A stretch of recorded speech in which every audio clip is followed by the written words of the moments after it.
When you're working on a photo in Photoshop, have you ever wondered where to start and what to do next? Then you're in the right place. In this short series of Adobe tutorials, we'll walk you through a no-frills, basic photo editing workflow that you can use to make your own photos look their best, even if you're new to Photoshop. It's often a good idea to start your workflow by cropping your photo to get it framed up just the way you want it before making a lot of adjustments. To crop or straighten a photo, select the Crop tool here in the Tools panel. That creates this crop boundary around the entire image. Before you adjust the crop boundary, I suggest you go up to the Options bar and uncheck Delete Cropped Pixels. That way, anything that gets cropped away won't be deleted permanently, so you can change your mind about it after the crop. Now press the Shift key on your keyboard and drag from any of the corners inward. When you hold the Shift key like that, the crop boundary changes, but it maintains the same aspect ratio of width to height as the original photo, which is a good idea if you want the crop to be the same shape as a typical photograph. If you prefer, you can drag any of the edges independently. So that sets the crop boundary. Next, you'll position the photo inside that boundary by clicking inside the boundary and dragging. Now, unless you shoot with a tripod, your photo may need some straightening. One way to fix that is to look for something you think should be straight, like the horizon in this photo.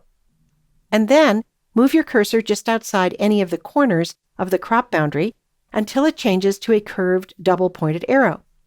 Then drag to rotate the image inside the crop boundary. And you can use this grid that appears as a guide to help you get things straightened up. To finish up your cropping and straightening, go up to the Options bar and click the check mark, or you can just press Enter or Return on your keyboard. Now let's say that you save the image and you close it and you come back tomorrow. Even then, you could change this crop at any time because you had unchecked Delete Cropped Pixels. Often that's all you'll need to do to crop and straighten a photo, but there are a few other cropping options you may find helpful. Let's switch to another photo to explore those. Another way to straighten a photo is to use the Automatic Straighten option here in the Options bar for the Crop tool. I'm going to select that icon and then come into the image, and I'll click and drag along part of this horizon line to straighten the horizon. And that rotates the photo for me automatically inside the crop boundary. Notice that rotating the photo created some transparent pixels around some of the edges, represented by this checkerboard pattern.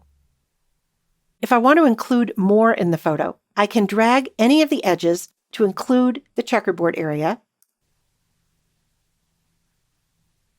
and then go up to the Options bar and check Content Aware. And that will cause Photoshop to automatically create content to match the rest of my image. It's really magical. Let's click the check mark and see how it does. One more thing you may find helpful is the ratio menu here on the left side of the Options bar. If you have a particular aspect ratio to which you want to crop, for example, square or maybe 8 by 10, then you can select that here, and then you can change the crop boundary to make it surround just the area that you want to include, but it will always stay in that same aspect ratio. If you want to switch from a portrait orientation like this to a landscape orientation, go up to the Options bar and click the double-pointed arrows here, or just press X on your keyboard. And then you can reposition the photo inside the crop boundary as you like it. So that will often be the first step in your photo editing workflow, cropping and straightening your photo to frame it just the way you want it before you go on to make more adjustments.